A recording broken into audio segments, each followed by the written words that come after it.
now let's turn to this new Dynamex decision. It's 1 year old as of this month. And it really turned the employee versus independent contractor analysis on its head. It made a huge change. This case factually involved delivery drivers for this company called Dynamex Operations.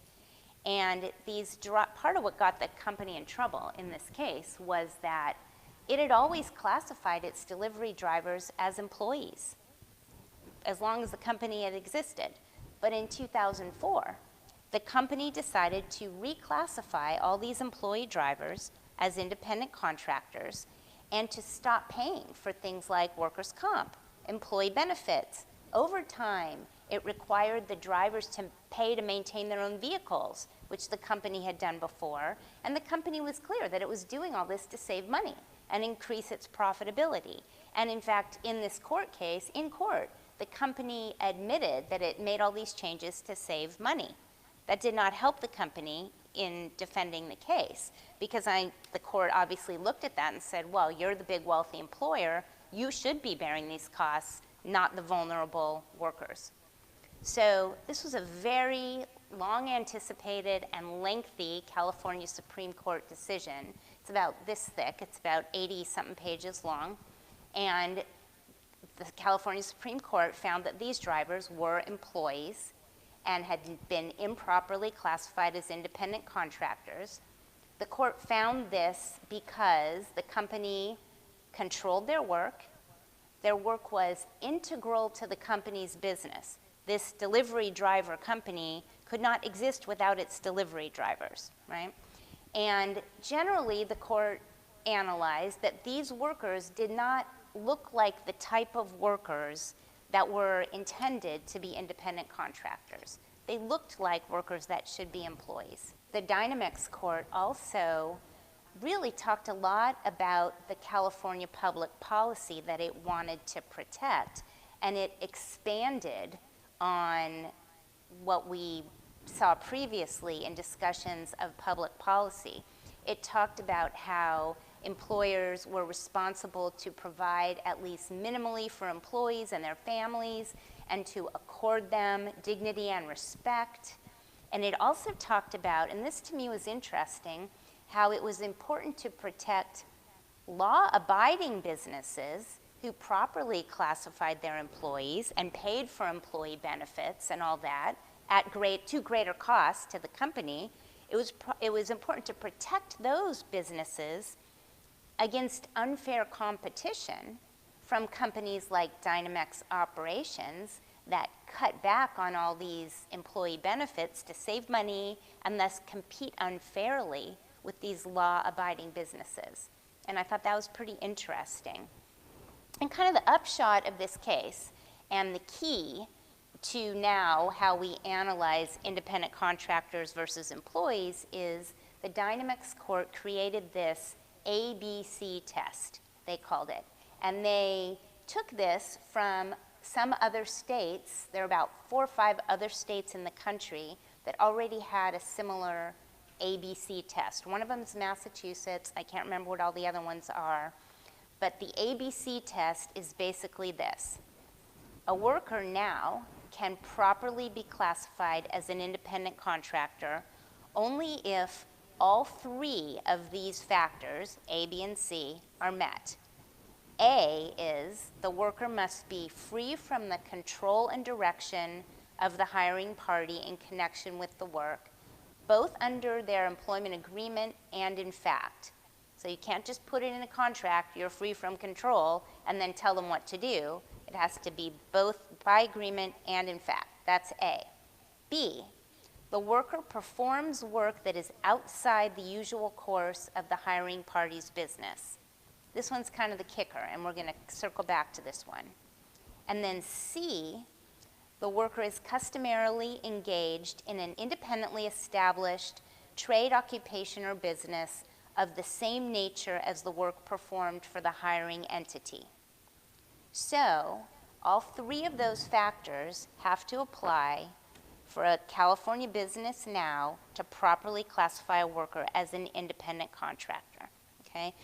All three of these factors were sort of part of the Burello test that I was describing earlier, but the real difference is that under the previous law, there was this balancing, and if one factor wasn't met, you could avoid it, maybe if there was enough other factors on the other side of the scale. But now there's no avoiding any of them, and it's this B factor that I mentioned, the work must be outside the usual course of the hiring party's business, that is really most difficult to meet. It really limits when a business can hire independent contractors. For an example, law firms often hire outside attorneys as of counsel attorneys or contract lawyers to help them when they have a big case or when they have overflow work or whatever, and they hire them as independent contractors. Under Dynamex, this is no longer going to be legal because a law firm hiring a lawyer to work on legal cases is never going to be outside the normal course of that law firm's business. So they are never going to meet that test of properly being an independent contractor. The Dynamex court did, in doing something helpful, give some examples of what they considered would be independent contractors and would not properly be independent contractors. And the specific examples that this court gave in the test was a plumber or an electrician hired by a business, obviously not a plumbing or electrical business, but like a law firm or a manufacturing business. They hire a plumber or electrician to fix their plumbing or electrical. That is a classic, proper, independent contractor. Other examples that the Dynamex court listed were architects, accountants, bookkeepers, web designers, and attorneys, all of whom would be hired by a different type of business to do the specific work of that that attorney or accountant or whatever. That is a classic, proper, independent contractor. On the other hand, the Dynamex court gave some specific examples of workers who would not properly be independent contractors. It mentioned a clothing manufacturer who hires work-at-home seamstresses, women or men, whoever, who work in their own homes, sewing, making clothing, using patterns and material and directions provided by the company. They used to hire those workers as independent contractors. That is no longer a proper independent contractor. Another example that this court gave specifically was a bakery that hires cake decorators to work on a regular basis doing custom designed cakes. These workers are part of the bakery's usual course of business, and they're not going to be properly classified as independent contractors anymore. Now, of course, there's a lot of gray area, and there's ambiguity, and there are facts that we just don't know exactly what the right answer is yet. And so one example that occurred to me was the bakery example, right? What if the bakery, within their normal course of business, they don't make wedding cakes? And let's say they get an order for a wedding cake, and they hire a wedding cake, but they make other cakes, right? They hire a wedding cake designer to make a wedding cake. That seems to me like that could be an independent contractor, but we don't know for sure. So I think there are going to be a lot of those ambiguous, gray area kinds of examples. I often use myself as an example of a classic, proper, independent contractor. And I still am under Dynomax. I have my own law practice. I control my own time. I control my own work. I promote myself as a lawyer with my own office, my own business cards, website, etc.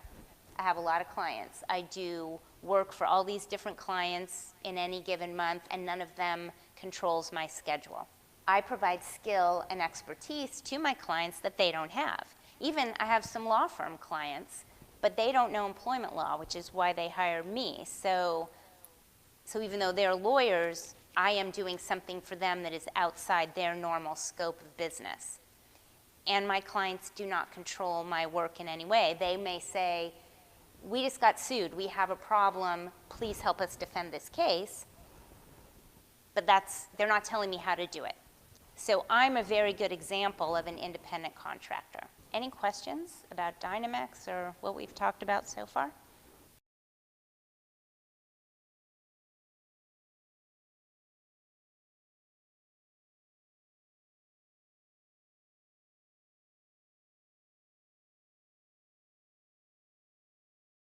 You are putting your finger on one of the classic, very difficult problems and questions to answer under the current state of the law, because I am very familiar with what you're describing there, and I have clients that have asked me that exact question.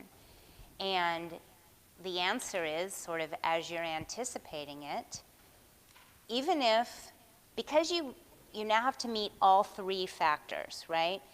Even if, let's say you have a costume designer who's very specialized and you as the theater don't control their work because they bring great expertise that you as the theater don't necessarily have.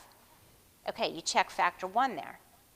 But factor B, the second factor B, is their work part of the regular scope of the theater's business? Yes, it is.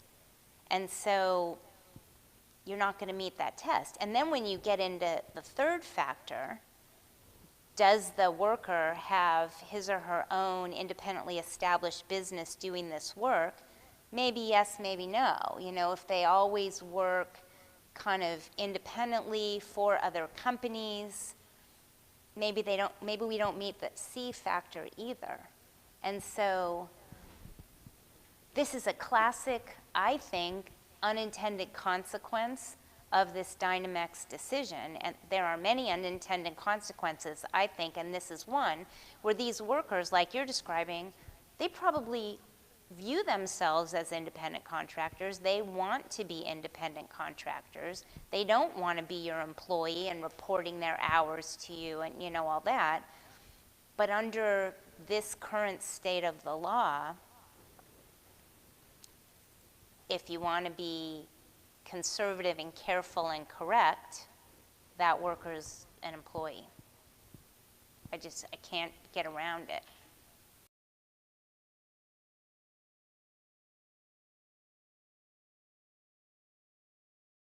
That's a very good question. And that's one that we employment lawyers have been talking about since this Dynamex decision came down. And I would say it's a possibility. So for me, using me as the example again, I clearly have my own law practice. I am an independent business and all that. But I still have to be able to demonstrate that the work I'm doing for my client is not their core business, right? So if my client was another law firm that hired me to work with many other lawyers to help them defend a big class action or something, I'm not going to meet that test, even as an independent solo law firm myself. If I'm being hired in there to work in their core business, yes. And so if you have an individual worker who has their own business and meets the A part and the C part of the test, let's say, but they're still being hired in to a company to work in their core business, they're not going to avoid being classified legally as an employee. One way that the employment lawyers have talked about potentially getting around it is actually forming a business and hiring other employees so that, like, let's use me again as an example.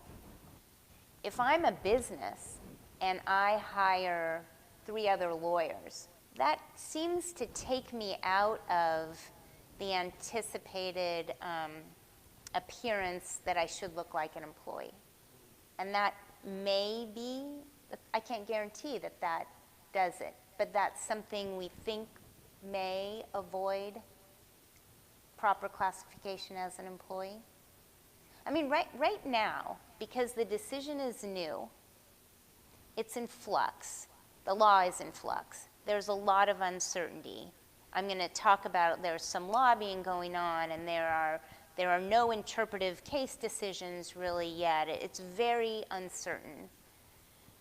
We don't know how a court is going to apply Dynamex yet. So much of what the employment lawyers are doing is speculating, really. We can read the decision, we can use our experience. Like many of us, I have a lot of experience defending these kind of cases, and I'm saying, wow, I don't really know, but this is my best guess.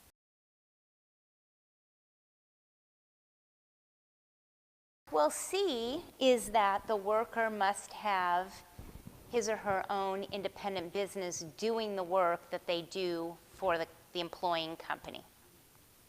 So my understanding of that factor is that it's designed to avoid a situation that we often have seen historically where a worker works for one company, basically, and they're classified as an independent contractor because they have flexibility, maybe they work remotely from home, they don't get employee benefits, but they clearly do not have their own independent business, right? And I think Dynamex is saying that is not who we intend to be an independent contractor. Who we intend to be an independent contractor is like me, the person who truly has their own independent business. They have a bunch of clients. They don't just have one client. Or like the electrician, right, who services many, many customers and has their own business set up. They don't want the electrician who works 90% of his schedule for one business. That person should be an employee. That's what I think they're getting at there. And you definitely see that. I mean, I've seen that a lot over my practice, where you've got a worker who has, works for one company, let's say, but they work from home, they're unsupervised, they don't want to be an employee or whatever, and I think Dynamex is saying, no, we're not buying that's a proper independent contractor.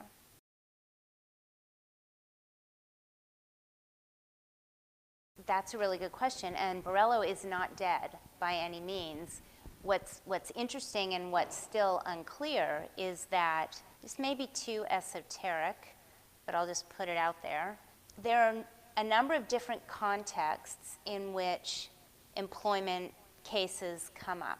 They go to court, they come before the labor commissioner, they go before the employment development department, etc. And the Dynamex case was in court, but very specifically it came up under what's called the wage orders, which are written decisions put out by the labor commissioner. So very technically, Dynamex applies to claims brought under wage orders. And there are other types of employment claims that are not under wage orders. And I'm getting to like some of the legislation that is trying to expand Dynamex and change it a little bit. But as of this moment, the decision only applies to cases under the wage order. So other cases, Burello still applies.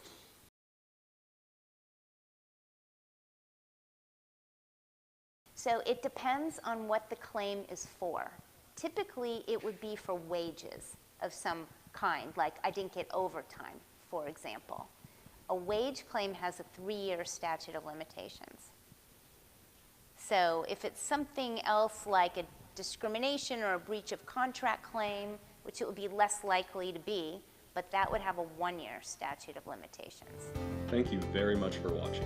If you would like to see more videos by California Lawyers for the Arts, please like and subscribe to CLA's YouTube channel so we can provide full-service live streaming programs soon. Our channel will be producing videos that cover all kinds of artistic, entertainment, and intellectual property legal issues. You can also find our videos on Facebook and livestream.com.